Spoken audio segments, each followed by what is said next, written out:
Oh.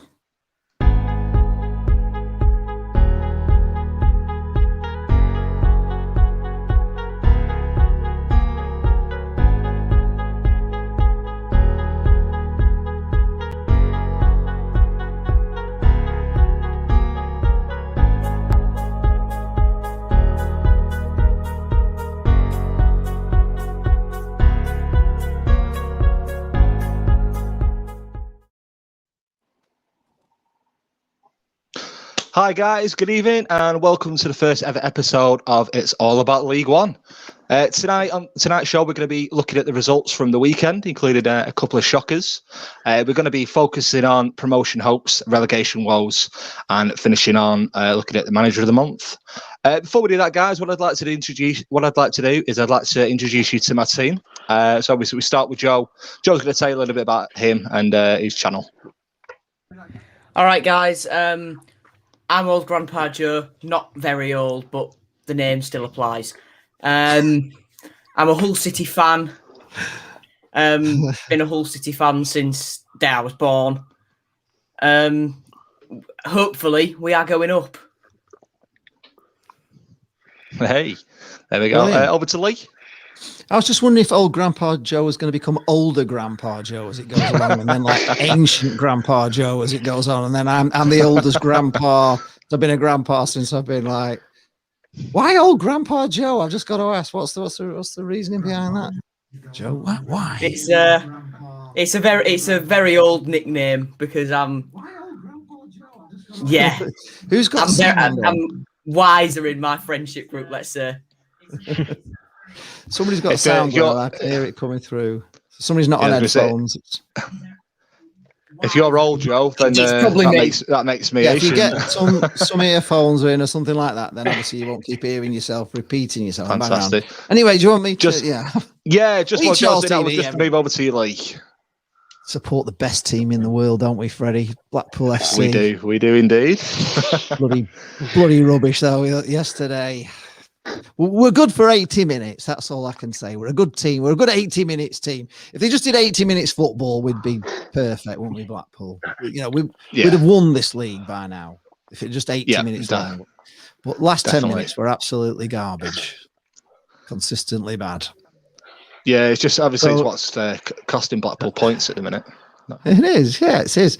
Ends of halves and ends of, it's either half time coming up and it's a problem, or the last 10 minutes of time is quite often a problem for us. But Critch will sort it. Yes, in Critch we trust. In Critch we do. So, hello everyone. Fantastic. Next, moving on to Ben. I'm Ben, obviously, from the All Day Allow Me podcast. Rochdale fan, unfortunately. Oh dear. It's a group of three lads we've recently set up after all our recent poor performances. So we'll only be doing it about 2 weeks, 3 weeks maybe, but we kind of just made it to voice our opinions of how bad we're doing at the moment, and we want change basically. Well, you're only up against Inter Malaga, aren't you, Rochdale? So you should keep it clean, and you'll be fine. It's fair to say it's been a tough season for you guys this season, hasn't it? Yeah, definitely. It's been bad to worse. It's been a shocker, hasn't it? Finally, I'm going to go on to my least favourite guy at the minute after Saturday's performance. Least favourite guy? That's that. What an introduction that is, Jay. Least favourite guy on the show. He's just going to click his button. He's gone already before the show starts. I like him personally. I just don't like what happened on Saturday. Just hates his team at the moment. Hey. Nothing wrong with hating a bit of Lincoln City, Freddie. Trust me, a lot of teams do it at the minute. I'm Jake. I'm a member of the Stacey West podcast, which is a Lincoln City podcast that's been going for about 3-4 years now. Since we first came into the league, we started doing it. Just happy to sort of be involved with this sort of thing, meet some cool people. I mean, there's a few people in here that I've seen quite a lot of this week, aka Lee, Freddie. I've seen quite a few of you lot. Sick of the sight of us by now. And it's not even finished yet because we've still got tomorrow. But it's all good. Yeah, thank you very much for having me on. No problem at all. I'd just like to say, obviously, before we start tonight, a big thank you guys for coming on. I really appreciate you taking your time out to come and launch this channel with us tonight. So, obviously, moving on, what we're going to be looking at first is the. Hope the check's in the post for all this. Come on. I get you. I get you enough. I get enough former players on your channel, Lee. So. So what we're going to do first is going to look at some of the results from the weekend. Now, there's actually 3 results that stand out to me first and foremost. I'd like us to talk about. The first one is obviously Wimbledon going away to Accrington, winning 5-1. I know that Accrington were trying to get themselves in around the playoffs, but obviously after losing 5-1 to Wimbledon, probably ended the chances there. Second one is Oxford going away to Crewe, winning 6-0. Great result for them. And then the last one I'm going to focus on at the minute is Wigan beating Doncaster 4-1 away. So what's your thoughts on those 3 results, guys? Who are we starting with? Just whoever. Lee, start. Right, well, Accrington, Aki Stanley, it's just weird with them, innit? Because they've just gone completely off the boil, and I don't know why that is exactly. I've not been following it. Have they got lots of injuries and kids in? Because they were looking very, very good at one time, and I thought they were like a shoe-in for the playoffs, but they've gone off, and I just feel that once again they're playing us on Tuesday. They're going to be like a bulldog sucking a bee, aren't they? They're going to be so unhappy about that result, so they're going to come to Bluefield Road, try and put it all right. So we know what's coming, don't we? It's going to be a nightmare game for us against Aki Stanley because they'll be. They'll just be angry. So it was a great result, wasn't it? Really. Not for Aki, obviously, but it was a great result for AFC Wimbledon. Was it AFC? Yeah, definitely. Yeah. Yes. Well, they looked a good side, though, didn't they? If I'm being honest, they came down to Bluefield Road and we got a draw. They equalised in the last kick of the match, like everybody does. But they equalised, but they looked a good team, didn't they? And I was surprised they were so low down in the table. So they got a new manager in, didn't they? Who's changed things around and. Yeah, it was. They're a tough side now at Wimbledon. So brilliant. We've still got to play them. Yeah, good. I'm glad. Yeah, they have got good. They have got some good players at Wimbledon, haven't they? Joe Pigott is far too good. Pigott up front. He's quality. And Ollie Palmer. Is he back in? Ben Hennigan. Is Bennigan back in? Yeah, he got sent off. He got sent off. He got sent off on Saturday. Oh, 2 yellows. That's a big loss to them because he's a good player. And we would have had Hennigan. Who was the other one? Did you say, Freddie? There's Ollie Palmer. There's Ollie Palmer that plays up front. He scored on Saturday. He's a bit of a headless chicken, if I'm honest. If I'm going off his time at Lincoln, he did something and he knew about it 5 seconds later. But he scored twice on Saturday, so I look a bit of a mug here, don't I? But yeah, I thought Accrington were a really good side when we played them. Actually, we've drawn with them twice so far this year, and they came to Sinsel. We drew 0-0 at their place right early on at the start of the year, just after we beat Blackpool. I think. Sorry to drop that one in there. And kick him off. Kick him off. You do like getting that one in there, my friend, don't you? Well, you didn't beat Blackpool. We give you the game. That's the true reality of it. Give you the game. 2-1 up with 5 minutes to go. Here we go. And then Accrington, obviously, they came to Sinsel Bag and played really well. Dion Charles, I think Hull are interested in Dion Charles. So you probably have to tell me otherwise, but he's a really good player, really good footballer. He's a good player, Dion Charles. He used to play for Blackpool, Dion Charles. All right, I never knew that. Yeah. I think we let him go, didn't we, Lee? I don't remember him, to be honest. When was he here? How good was he here? He wasn't joining I can't remember. I just know he's playing for Blackpool. He was at 2013, 2014. He went straight to AFC Fylde afterwards. Well, we weren't going then, Freddie, were we? 2013 to 2014. So there's no point in asking about anybody joining the Not Up any more years because we're boycotting the games like everybody else. Yeah. So he came through your youth academy, it says, as well. Did he? Yeah, I can't remember the name, but I don't think I saw him play. I don't know didn't play, as far as I'm aware. There we go, then. So not a single game. I'm okay. Oh, fair enough. I've not let you down, Fred. Fantastic. So, Joe, what's your thoughts, mate, on those 3 results? Well, Accrington, as we were saying, they've got. I was trying to see if they had any injuries. I'm looking at the interviews. John Coleman says that the injured lads are making progress, so I'm imagining that there's a few there, and they're in a very poor run. As we say earlier this season, when we drew against you in the league, Jake, I was thinking Accrington have got a few games in hand here. If they win them, they could climb right up. Yeah. So same with Doncaster, but they've slipped off a little bit as well. But it has really tailed off for Accrington. They lost 7-0 to Peterborough the other week, and now they're about mid-table, which isn't too ideal for them. The Oxford Crew game, that was crazy. Crew were a very, very good side when we played them on Friday, on Easter Friday, Good Friday. And out of the two that we've played this season, I'd probably say Crew were better than Oxford, but they got mauled. It was. I think it's fair to say that obviously when Crew conceded a couple of goals, they just fell apart, didn't they? I was watching the EFL, and their manager said that obviously once they conceded a couple of goals, they just fell apart and had no will to carry on fighting. Seems that way from the outside. Yeah, yeah. And the comment from Ryan in the comments. Have you seen that? Do you want to address it? Do you want to address it, Freddie? While we're at it. Yeah, go on. Why not? Good old. There we are. Okay, so I've got a message from Ben. It says, Freddie, why do you have a Blackpool shirt on the wall? You used to be a season ticket holder at Highbury. Now, I'm actually going to address this. We had the boycott against the Oystons. The boycott itself wasn't against football.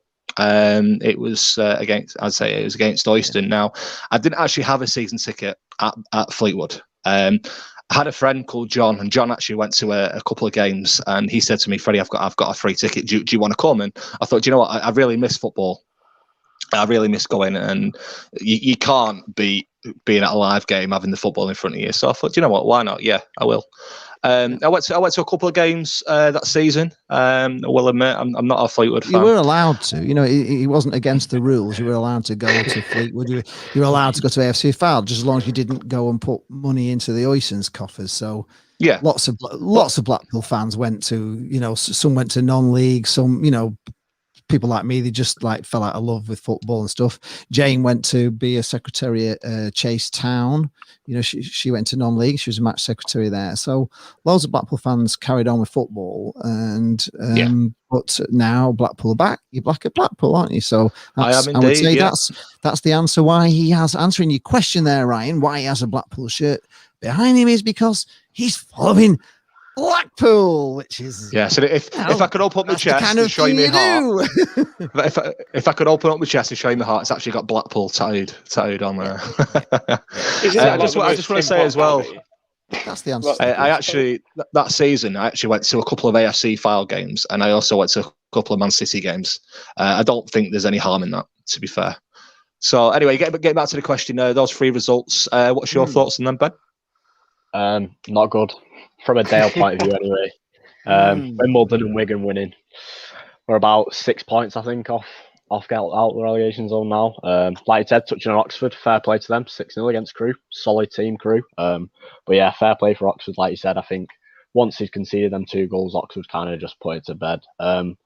Aki, Wimbledon, good friends, an Aki fan. I was like buzzing when they went 1-0 up, and I was like 5-1. I was like, what's happening here? But yeah, it's one of them. Wimbledon and Wigan both winning and us losing at the weekend it's gone from bad to worse for us. It's not. Yeah, it's just 33 points. You're how far off your safety now? So 6 points. 6 points with 7 games to go. I mean, it is doable. It's doable. I didn't think Rochdale looked too bad when they came to Blackpool. Everyone says that. We always get the same fans. It says we played well. If you play like this, you'll stay up. But it's not good. 1 win at home all season. Yeah, Rochdale currently play 39 games on 33 points.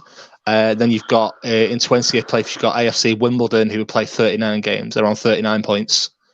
So it's fair to say, it's going to be it's going to be a bit of a struggle The trouble is, the teams that were down there, like Burton, they really turned it around, didn't they? AFC Wimbledon have started getting into form. Wigan are, fighting for their lives. I can't even see a team getting sucked into it. Like Shrewsbury at 50 points now, aren't they? So they're 17. Yeah. So you'd normally say that 50 points was safe, wouldn't you? Yeah. Plymouth above them at 52. So there's only really Northampton that can get sucked back into it because Burton are just like 8 points clear of them on. So there's only 1, 2, 3, 4, 5, 6 clubs in it, isn't there? And you are just like way adrift, aren't you?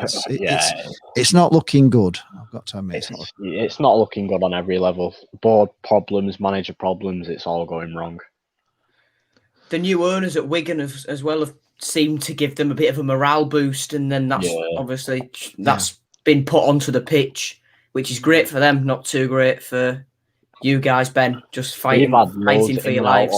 We had Dumfries for a long time, and he left like out of the blue, and he's wanting to come back now because our new board, our lack of communication is awful. Touched on the other week about our manager. They extended his contract for a year deal in December, and have only told us recently in the last 2 weeks because they didn't tell us because our results were so bad. They dragged it on until hopefully we get better results, and we never did. And it got leaked out in a fans forum, and they apologised, came out and said, we signed it back in December, but never told you because it was so bad. But it's a massive outrage. The communication between the club and the fans is awful.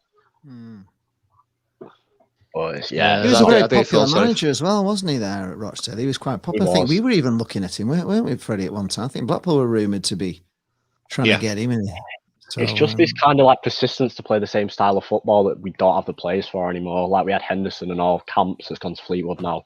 They were players that could play that style of football, but now we've got Humphreys and that's about it. Barr's gone quiet recently after the City rumours. He was arguing with fans on Twitter the other day, and he just seems to be like, can't be bothered with it anymore.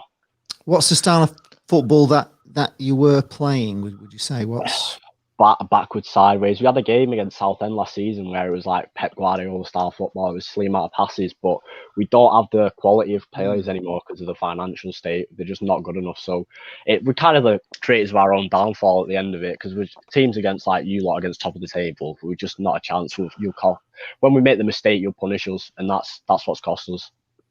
I've got to say, when we played you, Ben, the style of football was very unakin to Pep Guardiola. Yeah. Tuesday night, long day at school. Honestly, I fell asleep in that game about 4 times. Yeah. It was the most boring 90 minutes of football I've ever watched. We had 2 chances, scored them both, because you were just passing it between your goalkeeper, your 2 centre-backs, your left-back, your right-back. That's all it was. So are they another Milton Keynes Dons, would you say, then? Because they're the same, aren't they? We played them, and they were just unbelievable, weren't they? I mean, we were talking about this before, where we were leading 1-0 with 20 minutes to go, and they were just time wasting, and we were like, well, passing it around the defence and all that. I'm thinking, hang on, they're losing it, or do you think they're winning? I couldn't believe it. When the Dons came to the K-Com, they were time wasting in the 10th minute. What were they doing? It was 0-0. I know, they just keep passing it around, don't they? Around the back. They think they're England, don't they? Like England play. If you watch England, it's the same sort of thing. I fell asleep in those games as well. Oh, it's murder, isn't it? We actually did some live streams on England, and it was so hard. It was so hard to do because there was just nothing you could talk about all the time. It was I had fun facts. I had like a load of 20-odd fun facts about, and Poland or something. I had to keep going to them because there was just nothing to talk about. It was just so boring. It was unbelievable. I'm thinking, God, this is bad. What was your England Euro squad about 8 times? What was impressive is you had a fan, didn't you, from San Marino? He came on your stream, was actually watching you and Jane during the England game. Yeah, I told him to come and watch a Blackpool once so we could see some goals.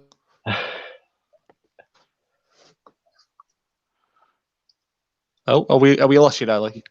Lee, you muted yourself. Yeah, Lee, you're on mute there, buddy. No, I don't know. We did that magically. I don't know.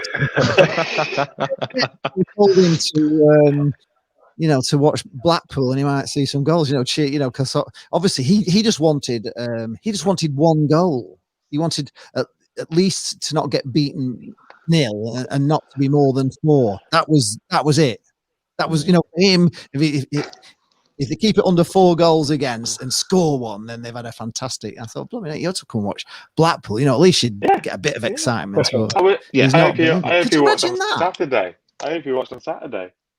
Yeah, he's never been back actually, which is a shame because we thought he might just pop along and get like a second team, you know what I mean, and just and have a bit of cheer in his life, you know what I mean, rather than just every time because you imagine that every time you play international, you're hoping that you just get one goal, but you don't let in more than 4. That's it. That's your goal in life. Like, please don't score against us. I felt really bad. It must be hard for San Marino being part-time. I think when we play San Marino, though, in all honesty, their goalkeeper actually looked pretty decent. Oh, he did, yeah. Yeah, he kept him in the game. He pulled off some wonder saves, didn't he? Yeah. Yeah, I was very impressed. I do have a question for... you go, Freddie. So I was going to say, Ben, I do have a question for you. Obviously, Blackpool signed Williams from yourselves. Has he been a bit of a miss for you this season? A bit of both. He was 50-50. Depends. We tend to have a habit of playing players in the wrong position, and then he'll go to another club and they'll play him in the right position, and he'll be like wonder player. We got rid of him though, didn't we? We got rid of him. He's a bit. I think he's at Bolton now, or he was. He's at Bolton, yeah. He wasn't that good for us. He wasn't too. Yeah, he's on the Rochdale forums. They were all saying you've got a worldie. We were going on. Who's this playing? On the Rochdale forums. I didn't like him. It's obviously no. It was obviously a conspiracy. It was a conspiracy on the Rochdale forums. That's what I reckon. Because Blackpool fans were really excited. They'd all go on the Rochdale forums saying, "Oh yeah, you've got this guy's unbelievable." Just wasn't at all. Was he? Just 50 at Rochdale. He's not going to do well anywhere else. Like if you can't get into our team, you're not going to punch it any higher. No. Yeah. You're in a bad catchment area though, aren't you? There, Rochdale. Who would most people living in Rochdale follow? Do they follow Rochdale or do they follow like the bigger clubs around you? It's one of them. They have Bury, but obviously they're not there anymore.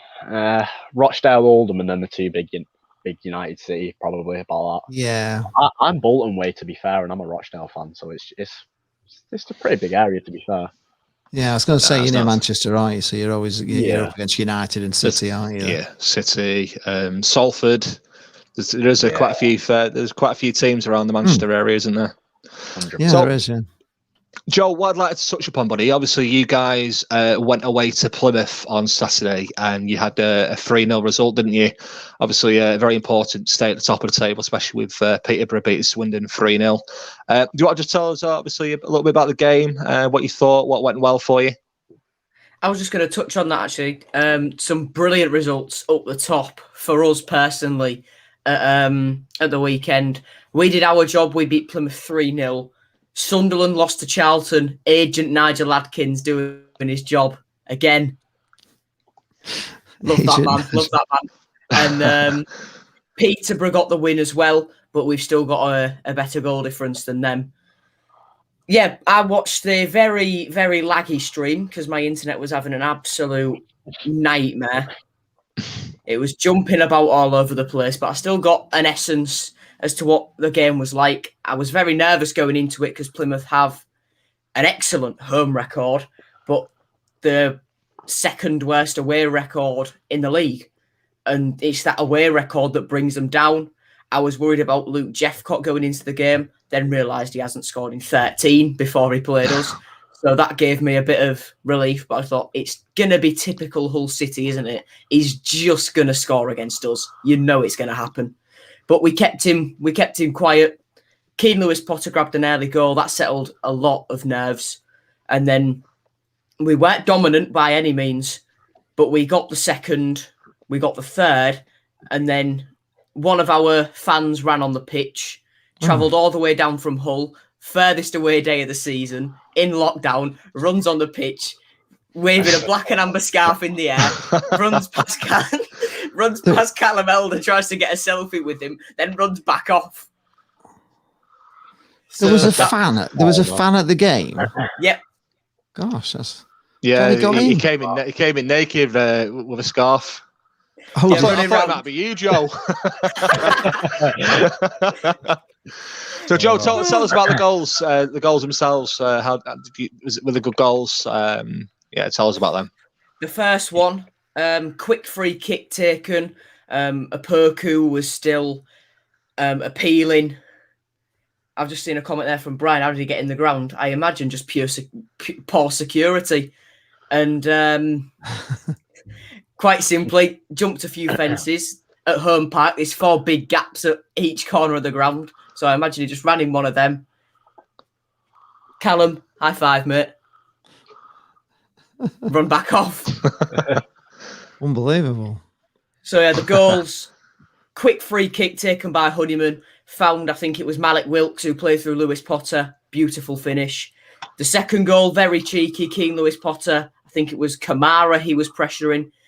Kamara too focused at trying to prevent Lewis Potter getting the ball. Didn't have his eyes on the ball. George Honeyman came through, nicked the ball, and then Josh Magennis finished it off. Then the third one, brilliant solo run by Greg Doherty from the corner in our goal mouth down to the edge of the D, lays it off to Keane Lewis Potter. Beautiful bit of footwork just inside the area, who plays it back across to Doherty. First time finish, 3-0, wrapped it up. Fantastic. You have had a really good season, Hull, haven't you? Do you fancy your chances for the title? I fancy our chances, definitely. I think the Sunderland result is massive. They've still got to play you twice, I believe. So if I've got faith in you. We can do you a favour. I've got a lot of faith in you, I'm going to be honest, because I don't see Sunderland winning both of those games. Doncaster have got Peterborough twice, so I'm hoping that they get their act together a little bit, because Darren Moore leaving definitely killed them a little bit. Yeah, I agree with that. I was talking to Aaron, Forever Football, DRFC. He says that the reason Moore left is because they're seen as a stepping stone, and he's gone to a team pretty much guaranteed relegation in the Championship, more pay. Yeah, what's a bit of a strange that one, isn't it? It was very strange. From leaving for Chef Wednesday. I've got a good friend actually called Andy, and he says that they're not staying up for Chef Wednesday. They're gonna go down, but he said that the whole so glad to regroup and then come back up again. I am so glad Sheffield Wednesday are going down. They gave us absolute grief when we went down. Ex-player David Myler even came in to defend us. He was saying, "Oh, don't you worry. Hull City will be back in the Championship before Sheffield Wednesday are back in the Premier League, and we might be a league ahead of them and get those same rights of mocking them whilst we're climbing the division."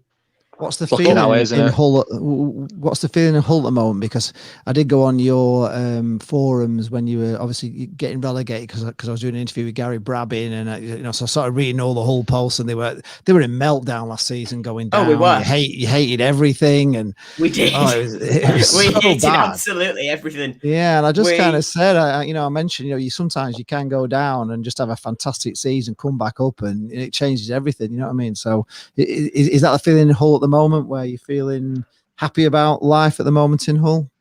We were very, very poor towards the back end of last season.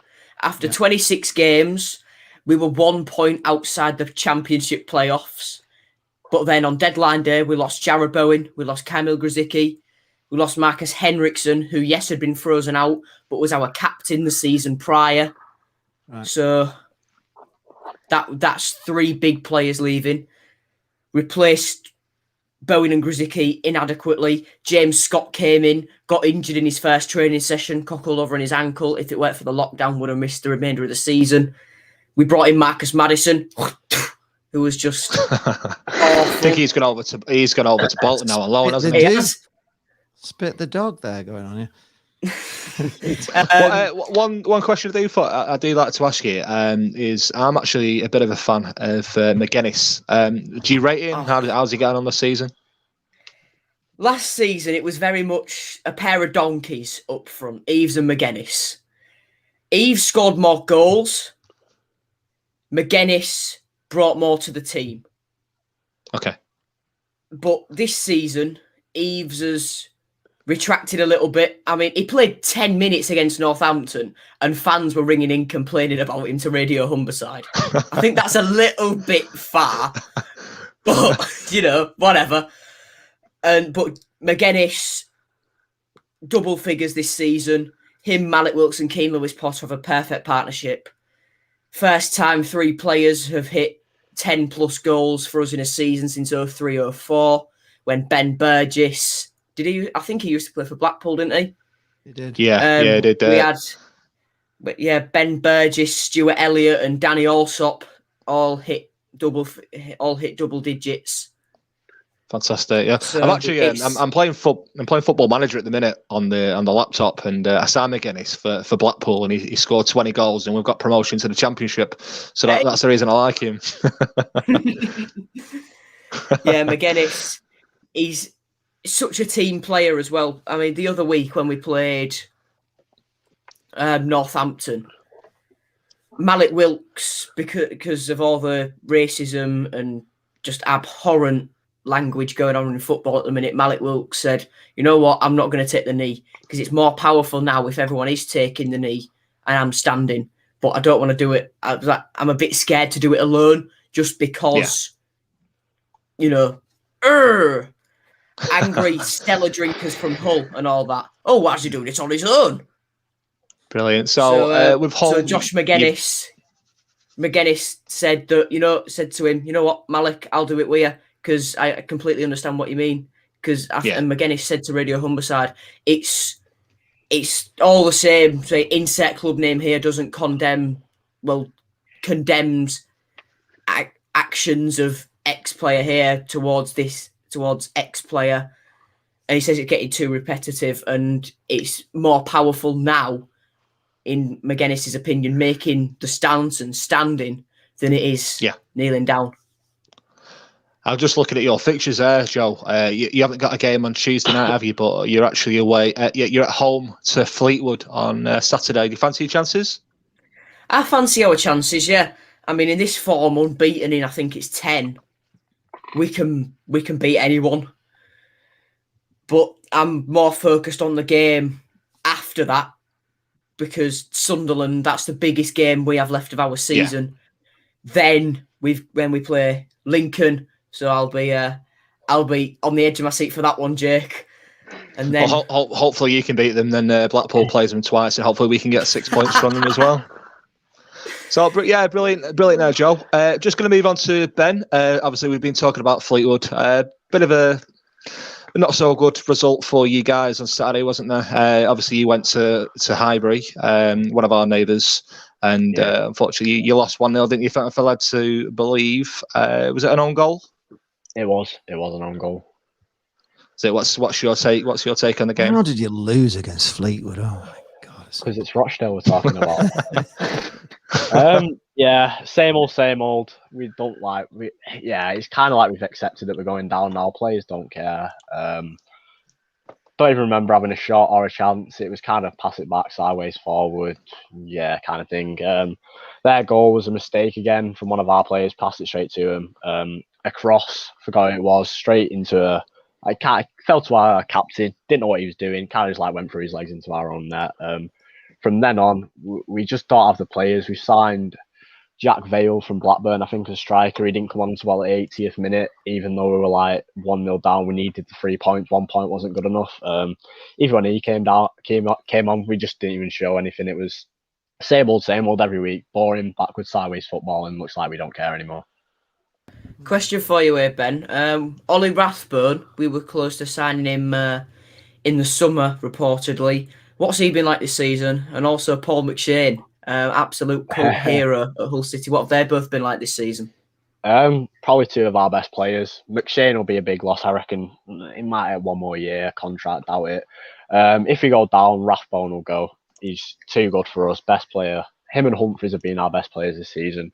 Rathbone seems to be the only one that's got the ounce of I want to try and stay up kind of thing. He's everywhere. He does everything. It'd be a big loss in League Two, but yeah, he's too good for us now. Our players, our team's just not League One standard anymore. Especially with financial issues, we have to get rid of a lot of players.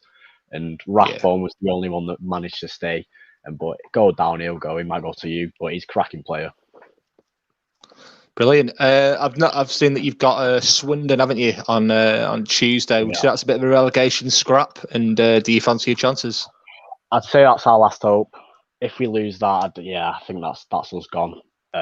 win that, yeah, maybe, but it's the hope that kills you. We go in every week, like we said before the international break. We had 2 good results: Peterborough draw and then beating Lincoln, which was, like I said, a bit unnoticed. But like I said, after the international break, it all just went downhill, like it was back to usual. But yeah, sorry, Jay, really not what I want to. No, that way, you that way. Yeah, it was rubbish. Brilliant. I do wish you. I do wish you good luck on Tuesday night, mate. And I hope, obviously, if you do get relegated, you can regroup. Obviously, sort yourselves out, sign a few good players, get yourself back up. Pretty much like Bolton have done, and go again. Yeah, fingers crossed. Hopefully, it's not. A lot of us think we're going down National League. I don't know. We don't have our team's bare bones at the moment. Our board's awful. Like we said, Dumfries has left and he wants to come back now, but none of the current board members like him. They don't know what they're doing at all, like you said, with the contract situation and everything. BBM's got another year, so gives them another year to either bring us back up or to send us down to National League. I suppose it'll wait and see. And the National League is a lot of fun, by the way. National League is a lot of fun. I loved it. It was fantastic. You guys want to go down there and have a tour. We stayed there for 6 years. National League tour. Yeah. Being a Blackpool fan, Ben. Being a Blackpool fan, Ben, I'm sure Lee can vouch for this as well. We have hit hard times under the Oystons, and fortunately for us, we have regrouped. We've got rid of the Oystons. We've got Sam and Sadler in, and now we're looking to move up. Hopefully, fingers crossed to the Championship this season. Yeah, I'm out. We're kind of at the start of that sort of stuff. We've got a lot of protests. With the season tickets and stuff, we had our kit launch for next season last week, and that's probably the earliest kit launch we've ever had. And it seems to be like a ploy: buy a season ticket and you like get a shirt as well. And it's the amount of pounds that are not going. You're getting like 40-year-old season ticket holders not buying season tickets for like after 30 years. It's just not looking good. But like you said, our style of football on a cold Tuesday night is just not attractive. Like Joe said, he nearly fell asleep, and that's me every week, just falling asleep watching it. It's so poor. It's a bit sad, isn't it, for Rochdale, because it took you so long to get out of, out of how long were we down there? 40? I don't know. Too long. We're down a long time. It was so, a long time. I can remember seeing all the celebrations. That was when Keith. Brought us back up. Yeah, Keith brought you back up. I can't remember his surname. It's just gone out of me. Keith Hill, yes, of course. Yeah, he brought you back up, didn't he? I remember seeing all the celebrations, and it's a shame, that. If you're going to go back down, but let's just hope it's not another, history doesn't repeat itself and you can get back up. Hopefully. A lot of people saying we're punching above our weight. A lot of our fans, especially, I think it's 7 years about now in League One, which is, for us, it is a good achievement, but going down to League Two will be a big hit. I don't see us coming straight back up. I reckon we'll be down the bottom half again, but only time will tell, I suppose. Fingers crossed for you, buddy, and best of luck. Obviously, coming back up. And I truly do hope that you become all right again. Yeah, that's so moving on. Blackpool away day. Can't beat a Blackpool away. Yeah, but you can still come up. You can have a couple of beers, and lads. You're more than welcome. It's only a train journey away, isn't it? Yeah, it is. It is. Fantastic. So I'm going to move on. Lee and Jake. I've been looking forward to this one. Swindon, Blackpool. What's your thoughts? I know Blackpool were 2-0 up. How the hell did you get back into it? Who was Swindon? Swindon? Sorry, beg your pardon. Blackpool. Blackpool were 2-0 up. Lincoln's the team. Yes, Lincoln. Blackpool were 2-0 up. And Lincoln came back into it. I've actually done sorry. I'll let Jake start. Go on, Jake. Tell us all about this miraculous comeback. Don't tell me you've got notes, because that would be awful if you've got notes. I watched the highlights back literally just before we came on, and obviously we were on Dalton Tuck's football earlier, and you guys were talking about fouls and stuff not going against you. I potentially thought there were 2 fouls that led to both of your goals. The one on Conor McGrandle was for the first one. I think it was Harris Sims that ran his studs down the back of his leg. And then Sims went in and scored. I thought that was a free kick. And then I think is it Dougal that knocks the ball into Jerry Yates? And then I think there's a foul there as well. But you know what? That's football. But we got into it, didn't we? We went 2 goals down. played how we have been all the rest of the season, and got a point which we didn't deserve. But I'm happy we've got it because then we get to wind Freddie and Lee up a little bit more. So yeah, I mean it's a good point. We're over it. We're over it. Past it. You tell me that tomorrow. No, it's a good point, isn't it? Blackpool are a really good side at the minute. They're in a lot of form. We're in such bad form, losing to Rochdale, losing to Gillingham, teams like that. I can't believe losing to Rochdale. I can't beat you. Look, it happens, all right. And even bloody Rochdale beat you. Yeah, you must be poor if we beat you. Christ almighty, what went wrong? Playing a team that Rochdale beat, bottom of the league, and we can't beat them. In fairness, Ben will tell you, Rochdale turned into like prime Barcelona that when they came up to Lincoln. They were unbelievable. Probably one of the best teams that we've played at home this season. Not going to lie. Away from home, different story. They were rubbish, but at home, they were phenomenal. Rochdale actually went through a patch, didn't they, of like scoring lots of goals, but letting lots of goals in. Yeah, with the you were like losing 5-4 and all this sort of stuff. It was ridiculous. Yeah, and 5-5, 3-3, 4-4, 5-5. Yeah. So what happened? You suddenly shored it up at the back and stopped leaking so many goals, but then your goals have dried up the other way around, isn't it? I think it was more the injury side. Humphries is our main one. We lost him and it kind of just went west. We, like you said, we got better at the back with bringing McShane back of all people, but Humphries got injured and it kind of just dried up. Right, okay. But yeah. Just going to say quickly, I've just had a message from Charlie. Charlie was meant to be on tonight. He's a Bristol Rovers fan.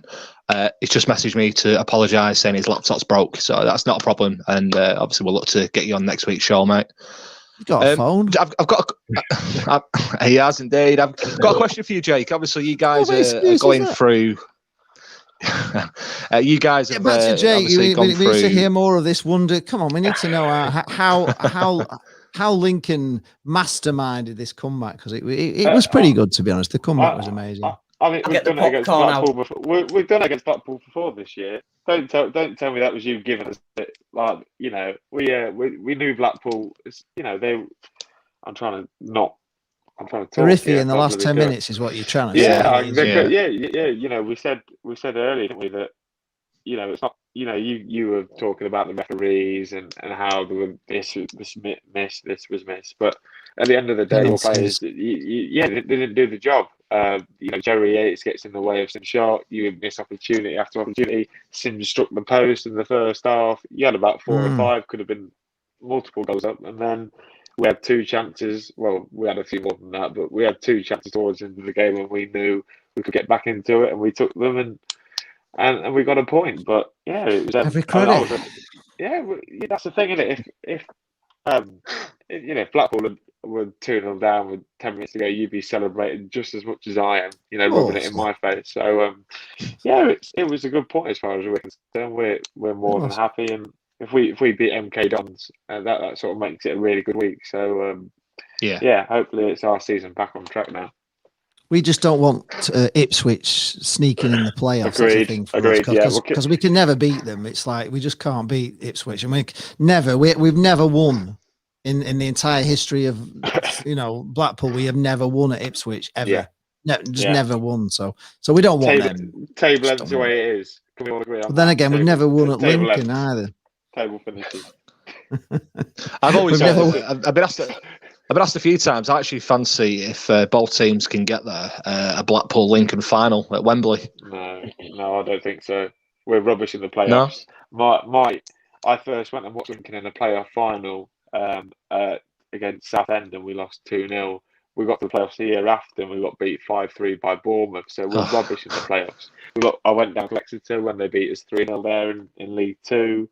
We're not very good in the playoffs. We get in the playoffs, we don't tend to win like Blackpool do. So I think we're gonna look to sort of consolidate on this playoff finish this year and go hell for leather and try and get automatics next year, which is what we did in League Two, but we got promoted. So I don't fancy us for the playoffs at all. I think we'll get knocked out in the semi-finals, if I'm honest. But you look good for automatic. You look very good for automatic at Christmas time. I thought you were going up automatic.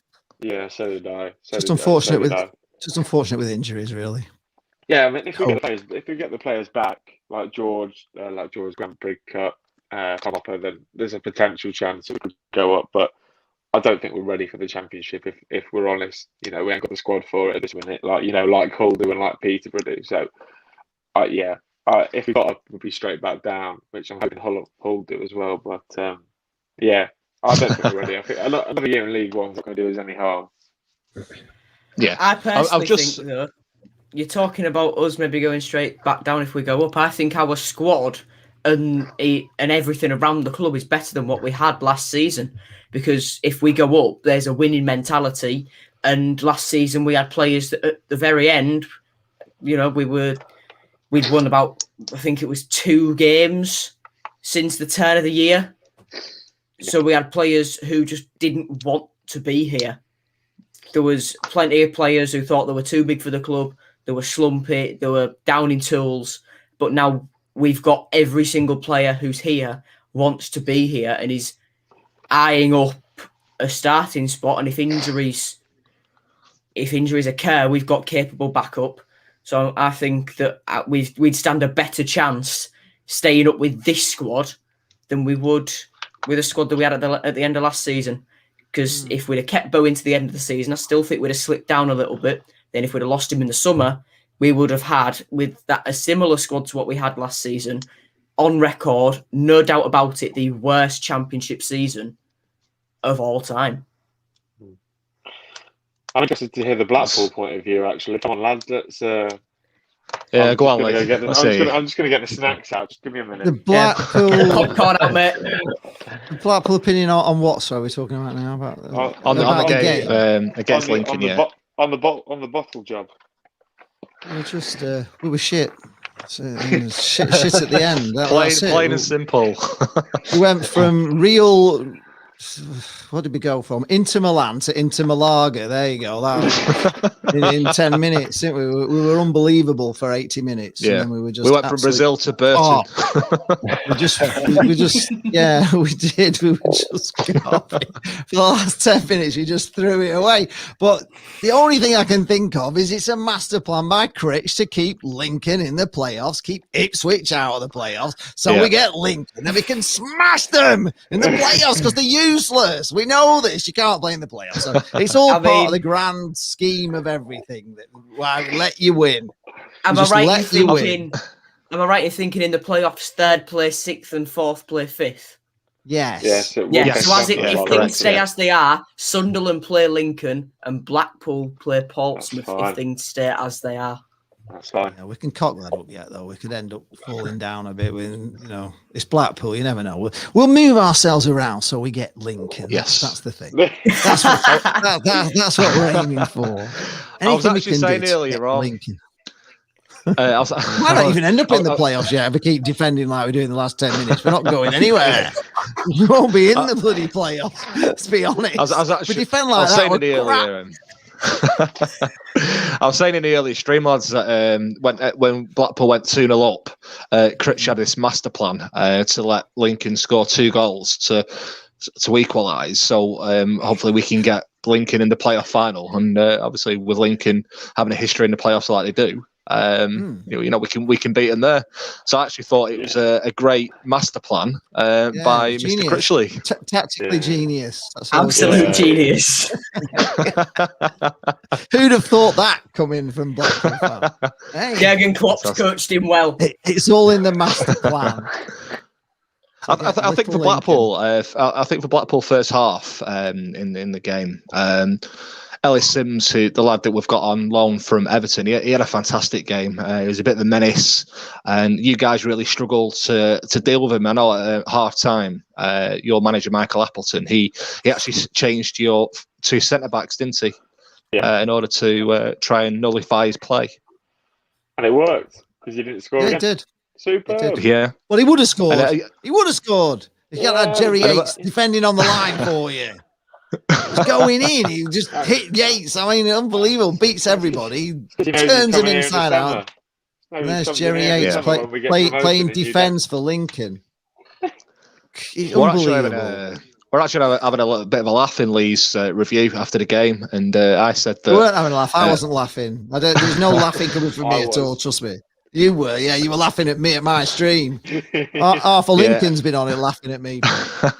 Ellis Sims went to score his second of the game, and Jerry Yates got in the way. He went, "Nope, you've had one. I'm the main man at Blackpool. That's all you're having. You're not getting two. You're not getting a brace.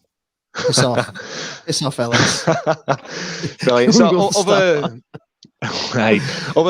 results. It was wonderful defending from Jerry Yates.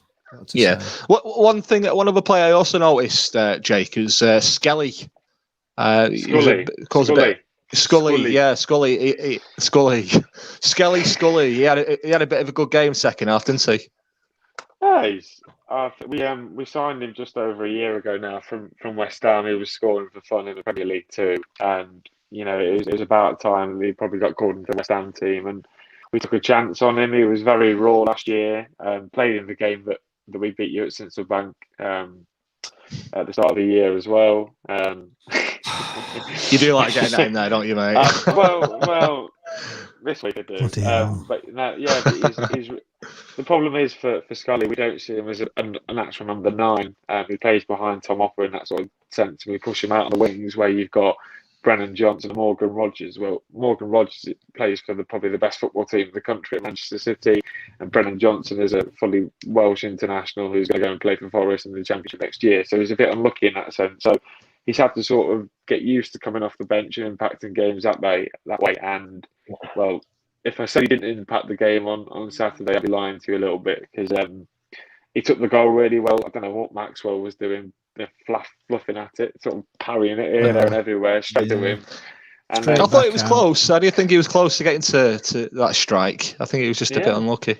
Yeah, but why did he parry it back out? You know, it's one thing you don't do, just push it straight back out to a striker to bang it back in. It's either goes around the post or, it was just a slip by Maxwell. And a lot of people in my stream were blaming him for that mistake, even though he had pulled a similar shot off. He did pull one save off. Yeah, from the corner. Yeah, absolutely. Yeah, it was great. It was a great save. And but I think it's a bit playing you at the moment. It's a bit like, we have Alexa, Jane and I, and she has all these quiz things on at lunchtime. Never win, ever. She wins everything. Drives me mental. I can't beat her. Honestly, she's unbelievable. It doesn't matter what it is, what subject. It could be politics, geography, sport. She's very knowledgeable, isn't she? Can't beat her. We can't beat Lincoln. That's the problem. Yes. The second goal as well, Freddie. The pass to Brennan Johnson. I mean, I'm still thinking about it because it's that good. It's a bit of a foul on Kai, that second goal. Talking about fouls on players before they get, as soon as you give us a bit of stick earlier on, what about the foul on Kai before the whole move? It's just ignored. Well, I think the referee was sort of a bit. He had a red shirt underneath that black shirt, didn't he? He might, potentially. Or he was just a League One standard referee who's they're awful. They're awful. They're awful. I don't know what your take is, guys.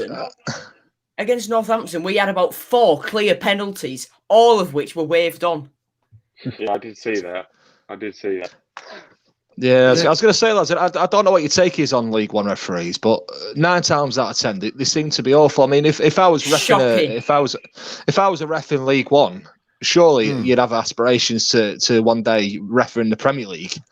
And some of these results and some of these decisions that happen in League One, I wouldn't play them for Sunday football. No.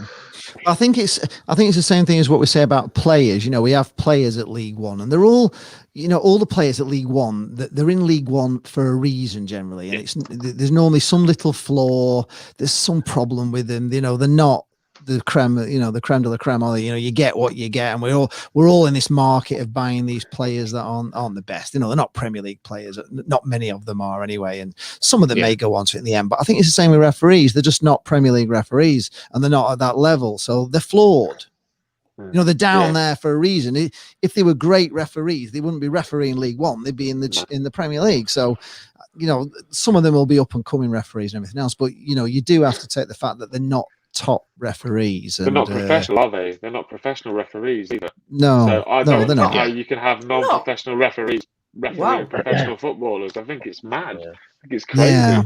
I think No, they they should all should. be professional in, leagues too. Well, even the conference, some of the teams in there are professional nowadays. So I think I've always thought that the professional officials should be, it's not fair on the Yeah. footballers in that case because, No. these referees are travelling, they could be travelling from, the southeast to Blackpool on a Tuesday night, having done a 9 to 5 day at his office job, and he's got to make a really important decision that sort of hinges on whether Blackpool get automatic or they get the playoffs. And he's Totally agree with you. Yeah. and he gets shit for it. So It is a they've got farce. really I mean, difficult.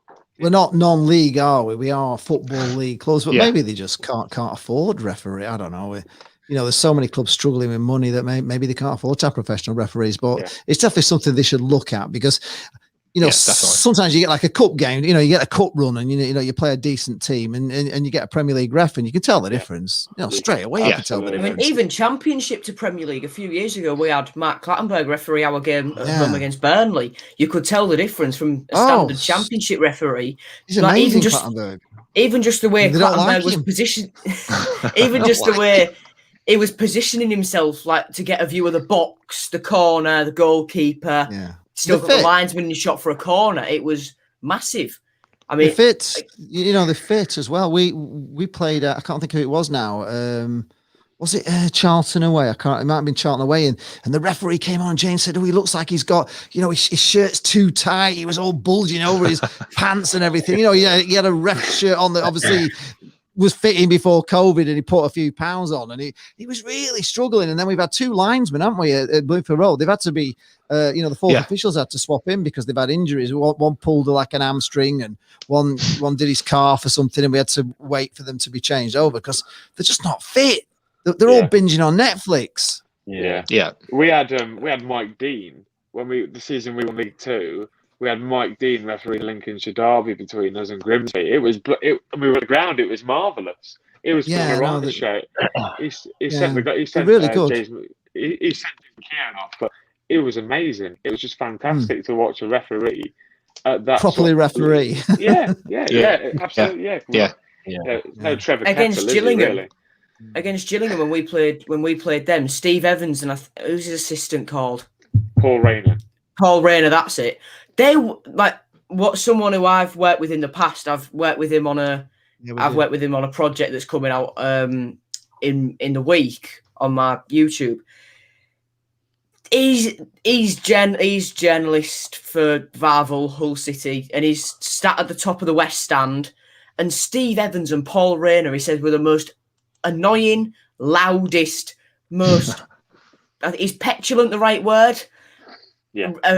Assistant manager duo that he's ever seen while being in a game. And honestly, there's been referees that have booked Grant McCann before. The amount of madness that Evans and Rayner were giving the fourth official. I'm surprised that the referee didn't intervene there. He was just stood watching, and he was getting absolutely, even on the stream, on the iFollow stream, you could hear them, and the referee did absolutely nothing. He's getting all this grief from someone who's forgotten how to pay his taxes once or twice, and his mate, and he's not doing anything about it. I mean, at least call HMRC. Come on, ref. Yeah, I just think we've like referees in League One. I just can't imagine what they'd be like in Division 2 or even in the old conference. It's just they're really, really bad, aren't they, Ben? We'll be finding out next season. They're brilliant in League 2. I think we're kind of used to poor refs. It's always going to Dale. It's cold. We always get rubbish refs. It's you don't want to ref Rochdale really, so you always get the rubbish ones. So it's part of fun taking Mick out at ref, I suppose. Yeah, I do miss. I do miss stood in the ground going, "You don't know what you're doing." Yeah, can't be, can you? I thought Championship referees were bad going into this season, but then I've been sat on my living room sofa watching Gavin Ward, and I'm thinking, my God. Brilliant. Just looking at another couple of results anyway, guys. I noticed that Charlton beat Sunderland 2-1, and obviously Burton beat Portsmouth 2-1 away as well. I guess like being a Blackpool fan, Yeah, the results fell kindly for Blackpool this weekend. Wasn't a great result for Blackpool. Obviously, 2-2, conceding from 2-0 up. But yeah, that does take us nicely into obviously the next bit of the show, which is obviously promotion and relegation. I know that obviously you guys have done a bit on this on your own videos. But I actually looked at the table today. I noticed that Hull are in first on 79 points and Peterborough on 76 points. Obviously, after that, then you've got third place to 7. You've got Sunderland at 71 points, Blackpool 64 points, Portsmouth 64 points, Lincoln 63 points, and then in 7th place Charlton at 62 points. So, what's your take on the playoffs, guys, and who do you fancy? Well, games in hand were a real worry for me heading into these last few games, but games in hand are only good if you win them. Peterborough against you guys. Yes. Everyone on Hull City Twitter was typing out Jerry Yates, you hero, Jerry Yates, you god, everything like that. I mean, Peterborough, they've got 7 worse goal difference than us, so they can only match us points-wise. Obviously, their 7-0 win against Accrington helped them out a little bit on that front. Peterborough and Sunderland drawing last week was brilliant for us. Sunderland 2 games in hand, 7 points behind, with a goal difference which is 10 worse than us. So being the league's highest scorers pays off. Yeah, and definitely. Then playoffs wise, it's so tight. I mean, 6th? Lincoln on 63, down to Shrewsbury in 17th. There's a 13-point deficit there. And with teams' games in hand and things like that, many teams in that bracket can fall, can rise. So it's all up for grabs up and down the league. We've seen Gillingham arise from the ashes recently. They've been putting up a fight. Ipswich have come back with their new manager and owners. Charlton have come back in with Adkins coming in. Doncaster and Accrington have dramatically fallen. Crewe have fallen off a bit. Plymouth, since Jeff Cott stopped scoring, they were about 10th. They've slipped down. But it's all up for grabs anywhere, really. Yeah, it's very close, isn't it? Very close. It's very close. Just looking at the table now, Hull play 41, Peterborough 40, Sunderland 39, Blackpool 38, Portsmouth 39, Lincoln 38, and Charlton 39. So it really is close. I mean, who do you think will win the Division 1 league? And what's your take on the playoffs? Who do you fancy that will finish in there? I think Hull will win the league. Yes, come on, thank you, Lee. That's the reassurance I need. I just think Peterborough have got quite a few hard games coming up. And I think Hull they're just getting into form at the right time. They're hitting form. They just keep winning. I know they play more games than anybody else, but they're posting the points up and they're making it. We can't catch them even with games in hand. I don't think Portsmouth can catch them with the games in hand, can they? No, they can't. Lincoln can't catch them. Nobody can catch them at the moment. There's only Peterborough on goal difference. Peterborough, but they've got some tough games coming up, haven't they? So I can't see anybody else but you. I thought Blackpool had a sneak of an automatic if we'd have won on Saturday, but I kind of see Blackpool have got to win every game to the end of the season, and that is really hard. So I think most Blackpool fans, because we had such a poor start to the season, we'll be delighted with just getting in the playoffs, to be honest, because it didn't look like a possibility at one time. We were so after 5 games, we're bottom of the league and all the rest of it. So I can see normally Peterborough blow it, don't they? We can rely on Peterborough to blow it. So I still do hope that Peterborough will blow it, because they just do, don't they? It's an annual thing. They just fall apart at the end. So it's the job. We've got. I can't really say anything yet until we've played Sunderland twice. I think we've got to get these 2 Sunderland games out of the way. And it's a big if. But if we beat Sunderland twice, then I'm starting to believe, and Peterborough blow up, I'm starting to believe that we could still get automatic. But I think it's a big ask, if I'm being honest. And I can't see it. I can't. Portsmouth losing was a bit of a shock, I must admit. I thought Portsmouth would come in unbeaten before Saturday under the Cowleys. Yeah, they were playing really well, weren't they? And that was a bit of a surprise to me, Portsmouth. But they're another team that keep blowing it every season, aren't they? They've got beaten in the final and everything a couple of times. So I don't know. Charlton have come back into it, and I thought Charlton were dead and buried a few weeks ago. I thought they'd gone, to be honest. So he's turned it around, hasn't he? At Charlton, Ipswich are just. I can't even say the name because I start saying it all the time in my stream. So it's actually banned from my. We have to call the team in Suffolk now because if I mention the name Ipswich, I start calling everybody Ipswich. I'd have been calling Lincoln Ipswich if I'd started saying Ipswich. So it's murder for me. I don't know. It's like something that gets in my brain with them. I think because we never beat them. So I'm hoping they don't get in. Oxford are a surprise to me because I thought we battered Oxford, didn't we, away, and they didn't look a good side, and yet they've come back again, and they've had a magnificent win on the weekend, haven't they? So they're like a dark horse, but they have played 40 games, haven't they? So yeah, time's running out for them. They're 5 points behind us, and we've got 2 games in hand on Oxford. So I don't know. I think I'm pretty. If I was to be a betting man, I'd say that the top 6 at the moment will stay the top 6. I think Lincoln will stay in there. I think they'll be buoyed by that. I think you will. I think you'll be lifted by that result against Blackpool and coming back from 2 down. It's almost like winning a game, isn't it? It's such a magnificent comeback. So I think you should be all right, actually, Lincoln. I think you'll turn it around, and if you get a few players back, and I think. We go above Portsmouth if we win the game in hand, and then we've got 4 versus 5 in the playoffs, so that works out pretty well.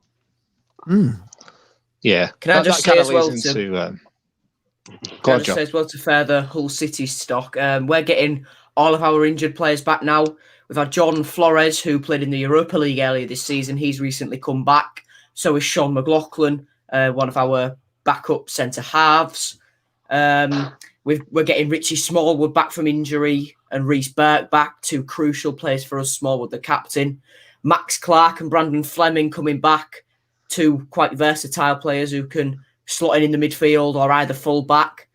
And we've our only major long-term injury is Thomas Mayer, who broke his metatarsal in an under-23s game very recently. So we're getting all our injured players back, and that's just going to further strengthen the depth of the team. But would I change things if Smallwood and Burke come back? No, because Alfie Jones has been brilliant alongside Jacob Greaves and Regan Slater on loan from Sheffield United. I didn't rate him before this run of games. He's been in defensive midfield, but he's proved me wrong massively. Yeah. I do wish you good luck, and from a personal perspective, I do think Hull will win the Division 1 this season. I think you've been a good team.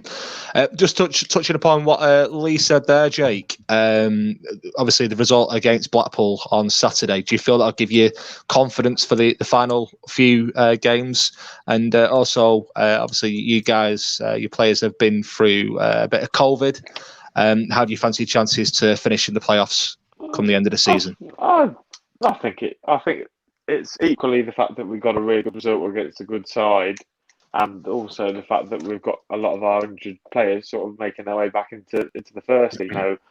We didn't have the centre halves that we brought on at half time against you guys. Were not available for the last 3 or 4 games potentially. It's good. I think we might be able to get into the playoffs. We might do it.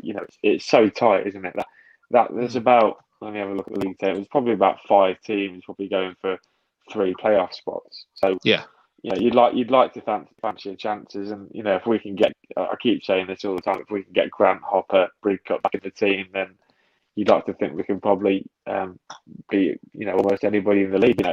I'm hoping we get them back for the playoffs, and if we do, we're a different animal. But do I fancy our chances to finish in the playoffs? Probably yes. Do I fancy our chances of going up? Absolutely not. So, it's a strange one. It's been a really good season for us. We expected nothing more than to stay up. We've consistently been, half the season we've been top of the league, which is bloody unbelievable for Lincoln. So we're happy. We've had a good year. If we finish in the playoffs, great. If we don't, never mind. We'll be thereabouts next year, and pushing again next season.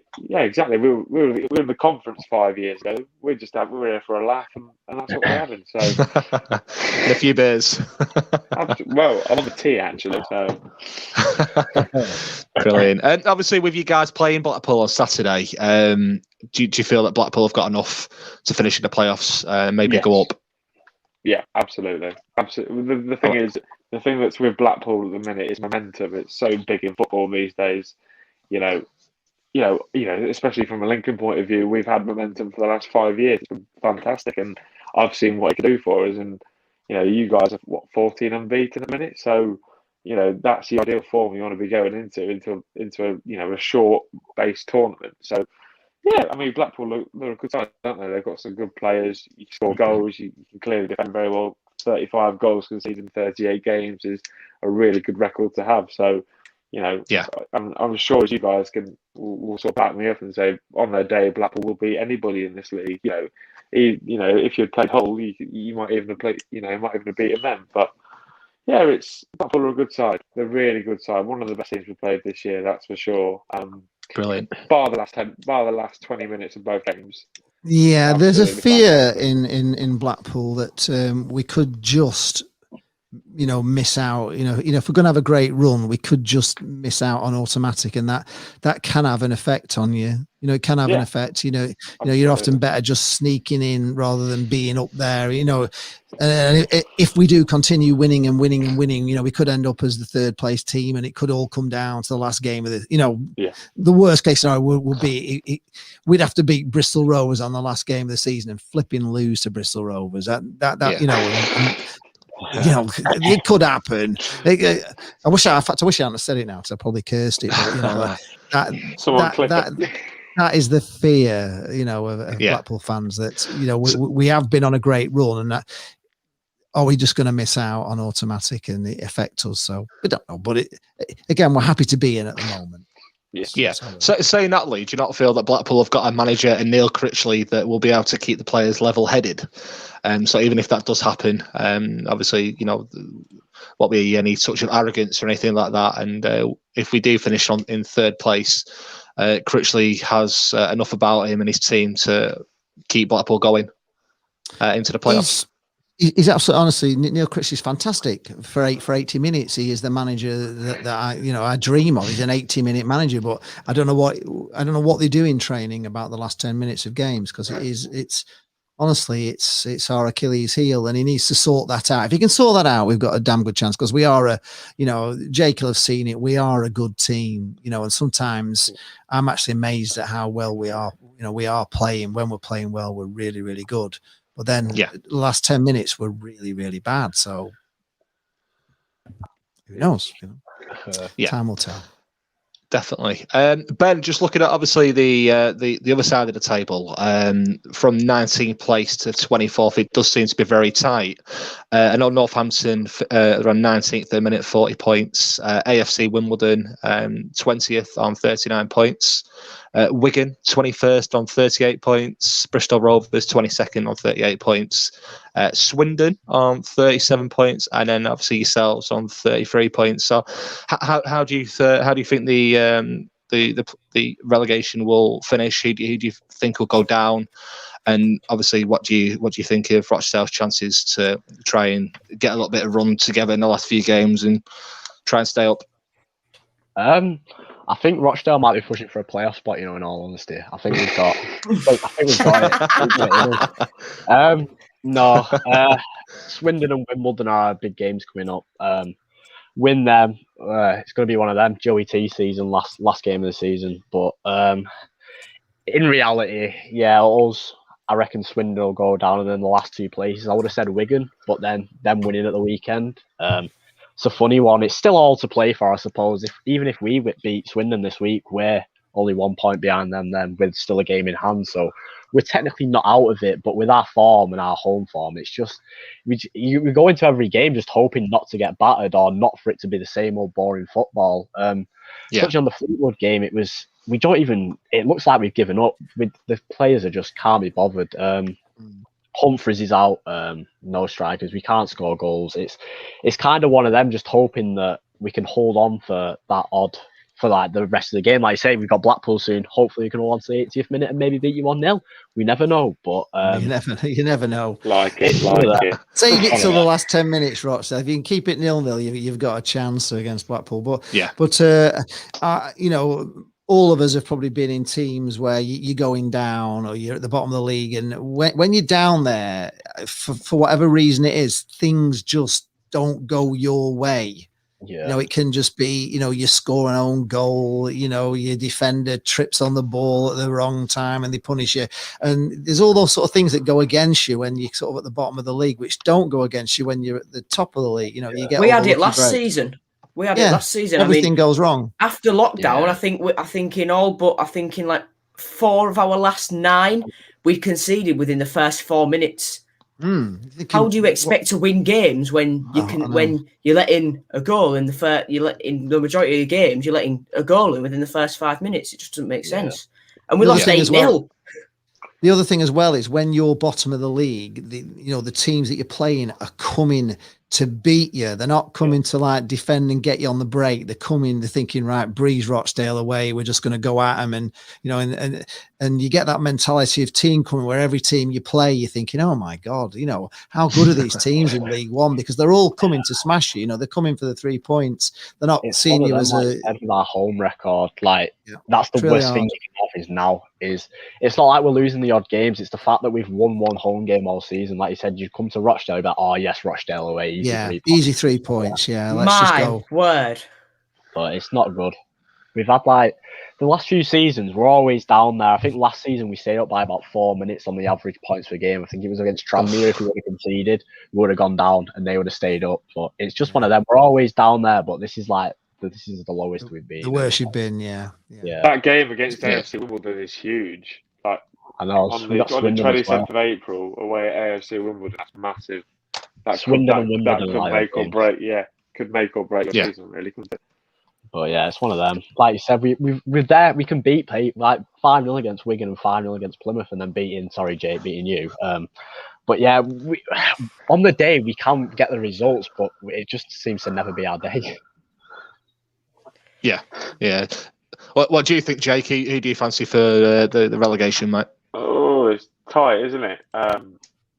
You know, as I said, Rochdale were really good when we played them. I think, you know, if the problem is they're on 33 points, and that's not good enough. You're looking at 4 of the bottom 6, really, aren't you? Because you can say, you know, as Lee said earlier, Burton are out. They've picked up like 38 points out of 50 odd, so you'd say they're out of it. I think if I'm basing it on the 4 worst teams that I've seen Lincoln play this year, I would say Rochdale, Swindon, Northampton, and then probably Wimbledon. I'd probably back Bristol Rovers and Wigan to drag themselves out of it. But sorry, Ben. I know that. No, I have to agree with that one. I don't think you'll finish bottom. I think you probably finish 22nd. But Swindon are the worst team we played. I think they're down there, and Northampton were dreadful. And it's really tight. It's like the playoff race, isn't it? It could be. Yeah. It could literally go out anyway. There's 5, 6 games. You know, sometimes 7. You know, Rochdale win 5 of those 7 games. I'm not saying it's going to happen, but you know, you stay up. You know, it's what we love. It's what we bloody love. That's what football's all about. It's unpredictable, and the underdog wins. The underdog wins a lot of the time. The underdog wins. So you literally never know. You could. I mean, I'm hoping you go to Blackpool and absolutely smash them one, but. You could do us favours by knocking Doncaster and Accrington further back. But Blackpool's the one. If you could beat Blackpool, that would be. Thank you. No, if Freddie doesn't message us that week after we beat him, I'll be dropping him a message. I'll be like, I remember going to a Blackpool game actually on Boxing Day, not last year, the year before. Blackpool travelled to Rochdale, and it ended a draw, didn't it? Yeah, it was a 1-1 draw. I thought overall it was a bit of a frustrating game, but Just touching on obviously Swindon. Then I know when Swindon they came up via League Two. They were, at the beginning of the season, they were full of confidence. Obviously, had Richie Wellens, lost a couple of key players. Jerry Yates coming to us, Ewan Doyle going to Bolton, and obviously their season's starting to fall away now. But what's obviously Lee? What's your opinion, mate? Who do you think will get relegated come the end of the season? Well, it's weird, really, because we know Charlie, don't we? And Charlie's been really down and reckoning that Bristol Rovers are down. He's convinced Bristol Rovers are down. So I'm not so sure, really. I think AFC Wimbledon are capable of getting out of it. I think Wigan are capable of getting out of it. Yeah, I agree with that. And because I know Charlie and I keep watching his videos now, how down he is about Bristol Rovers, I can't. I'm sorry, but I can't see Rochdale getting out of it. I just can't see it. And they need a lot of luck, and they just the 4 points adrift. I know they got a game in hand, but we all know games in hand are nothing if you don't win them. Yeah. I'd be surprised if Bristol and Bristol have got us on the last game of the season, so that's not good for him either, is it? So I think Bristol, Swindon, and Rochdale will go down. I'm sorry to say, but I think that's it. I think Burton are playing so well, and the miles clear. You've only got Wimbledon and Wigan, and both of them are getting, starting to get results. So if they keep getting results, you're just not going to get out of it. So I can't remember who they've got to play, but sorry to say, I'm sorry. Yeah, Bristol Rovers are actually they play 41 games. Wimbledon on 39. There's a point better off in Wimbledon's way. But yeah, you think that obviously if Wimbledon win that game in hand, they'll pull a bit further away from the relegation zone. Bristol Rovers. Sorry, you look at Bristol Rovers. They've still got us, Portsmouth, and Blackpool all still to play in their 5 games. So that, I think they're down. I think they're down, Bristol Rovers. Well I know, if you look at Charlie, if you watch his vlogs and everything, he's convinced they're down. And, you kind of get that feeling if you go on somebody's vlog and, you see what their point of view and how they're seeing the games, and you see that they can't see any way out, then I'm pretty sure that they're going to go. I don't think Swindon looked a very good team, did they? Really, they were pretty poor. Yeah. I heard a lot of Blackpool fans were saying that it was just a routine win against Swindon. It's like a training game, really, when it was so easy. If all games were like that, I'm hoping it's like that on Tuesday. Hopefully. If Carlsberg did Lincoln's away, they'd have it as a Swindon away, wouldn't they? There'd be no problem, would they? They're dead easy, but no. I think Swindon, Rochdale on Tuesday will make for a good game. You're going to have to really turn it around, those clubs. They really are. They're really struggling. I just can't see it, unfortunately, but there you go. And Joe, obviously, Hull being top of the table, mate. What's your opinion on the bottom 3? It's the bottom 4, isn't it? Yeah, I beg your pardon. 4, sorry, sorry. You missed Northampton, Lee. Northampton could slip into it then, couldn't they? If Wimbledon and Wigan, it's between those 3 for the 4th. Yeah, it's bottom 4, and I'm thinking it's 3. Yeah, it's 4, blooming heck. No, you have no chance, have you really? You have no chance. You've got to get to like 39 points. You're 6 points. Off, you're 6 points off, 7 points off Northampton. Northampton could be the one that drop into it. They could just be the one that drop in if AFC Wimbledon and Wigan just get their act together. So, of course. I've got a question coming from Brian Thompson. It says, "Is George Grant out for the season at Lincoln?" Not necessarily. He's back on the grass, we've been told. So that's promising. He did it away at Plymouth. I think it's some sort of ligament damage that he sort of got struck by the ball in a really awkward place. So he's back on the grass. I think Michael said after the Blackpool game, there's potential we might see him for the last couple of games of the season, which will be the likes of Wimbledon, Bristol Rovers maybe. yeah, so if we get into the playoffs, then it'll definitely be in and around the squad, which would be really handy for us, I think. Yeah. Okay. Brilliant. Wow. So yeah, what's your opinion on the bottom three, Joe? I keep saying that. No, let me start again. What's your opinion on the bottom four there, Joe?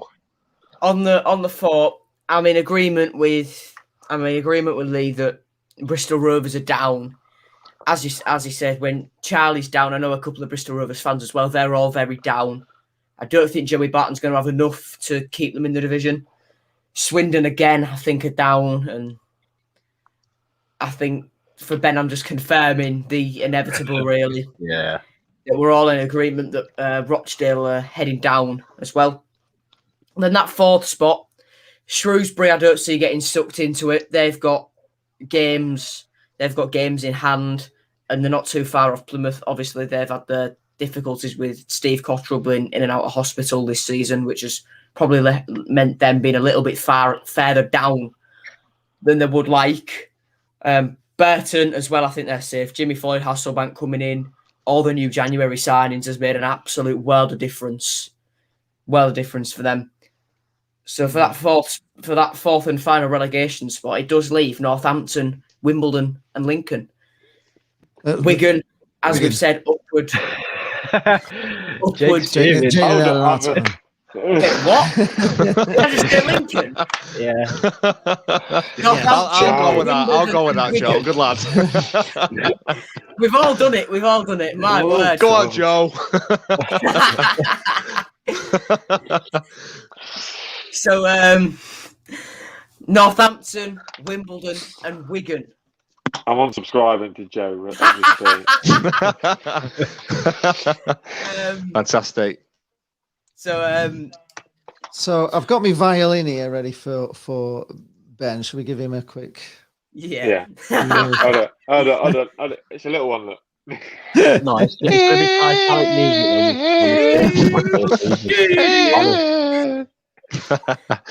So yeah, looking at the bottom four. I said that right then. The bottom four. Yeah, bottom four. I think it's Northampton going down, accompanying Bristol Rovers, Swindon, and Rochdale. Yeah. Just be careful. Just laughing at it. Is it just me who can hear all those sound effects? Yes, no, it's me. We've got. It's just you, Joe. Just you, mate. That's for Ben. I'll get Sorry, mine. Ben. I'll have mine ready. Please come back then. Well. So yeah, just looking at the bottom four, guys. I think Swindon will finish bottom.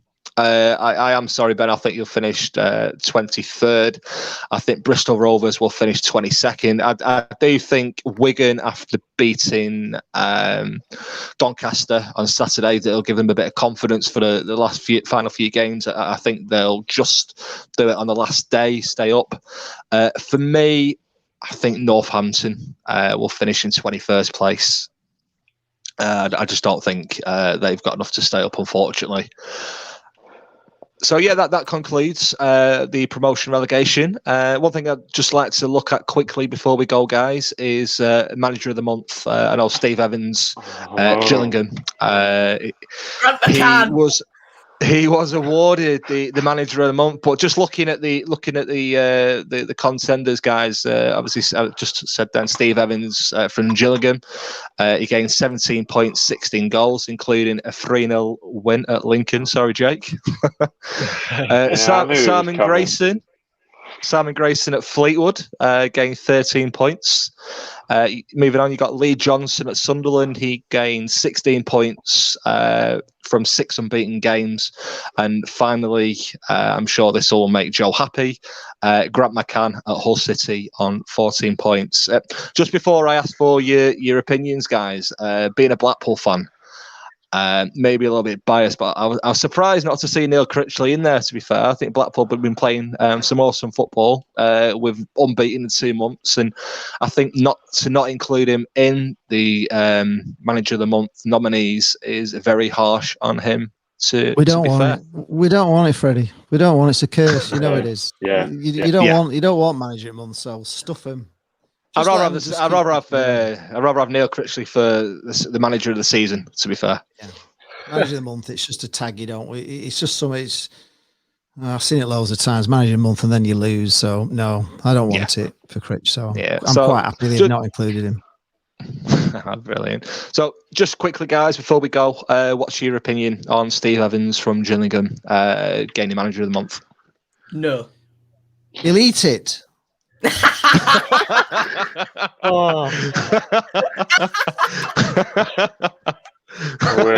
put it in a brown envelope. He'll put it in a brown envelope, probably. No. Fucking hell. What was it? What was it that James said? All things bright and beautiful, all creatures great and small, all things wise and wonderful. Steve Evans ate them all.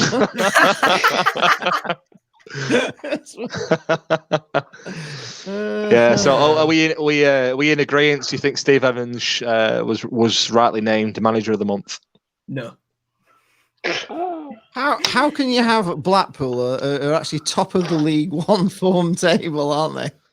We're actually top of the League One form table and above everybody, and we don't even get a manager in. It's quite unbelievable. But you were saying, weren't you, when they were talking on Sky Sports about Blackpool versus Gillingham? They were just, they could only see a Gillingham win, couldn't they? They were saying Gillingham are the form team. I'm thinking, no, they're not any more form than we are. But they were really.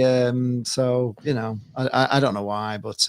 And they're so despised, aren't they, Gillingham? The way they play, nobody likes, and it won't be popular, will it? It won't be popular. It's not popular with us.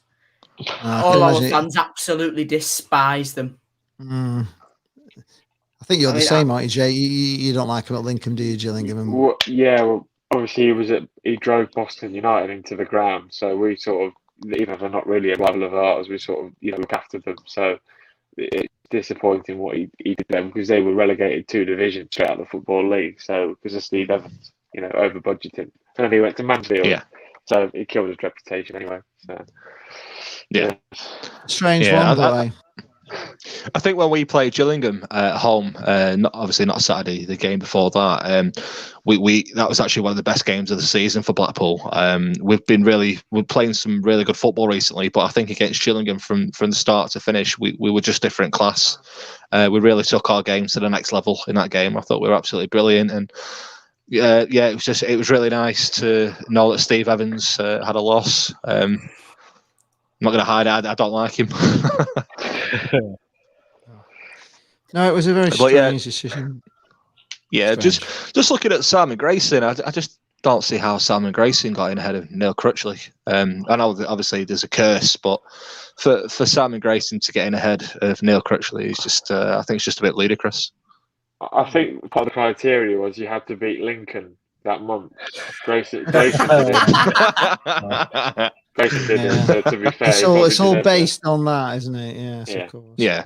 I'm not too sure how many times we need to say, Jake, but we're just waiting, mate. We're just getting you there to Wembley at the final, and then we'll beat you 6-0. Don't be too confident, Freddie. Nah, I'm only joking. It'd be a fantastic game. Football comes to bite you on the ass. It really does. So it does indeed. What you wish for in life. Yeah. Brilliant. There we go. So guys, that concludes obviously our show today. Just want to say a huge thank you to Joe, Lee, Jake, and Ben for taking your time out of your lives to obviously come and talk to us today. It's been a pleasure. Anytime. Really nice to have you. Fantastic. So a big thank you for us guys. Obviously, if you do like the channel, please subscribe. And we'll look forward to seeing you next Sunday. All the best, guys, and we'll see you then. Take care. Give us a big thank you to Brian Thompson as well for actually keeping us going there with the comments. Thank you, Brian. Very, very. Yeah, big thank you to Brian Thompson too. Fantastic. Anyway, guys, that's it, and I look forward to seeing you all very soon. Tomorrow night, Lee, on your channel. I'm sure Jake's looking forward to it. I'm sure he's not. Not even, he can rub it in, can't he? He's like the cat that got the milk, or whatever, the mouse that got the cheese. He'll be there with his sombrero on. Mexican wave, guys. Cat that got the cream. Go on, should we do the Mexican wave before we go? Ready first. Hey! Go on, Lee. Hey! I'm back. Go on, Ben. Do it again. We're I'm going back. Oh, I'm back. blimey.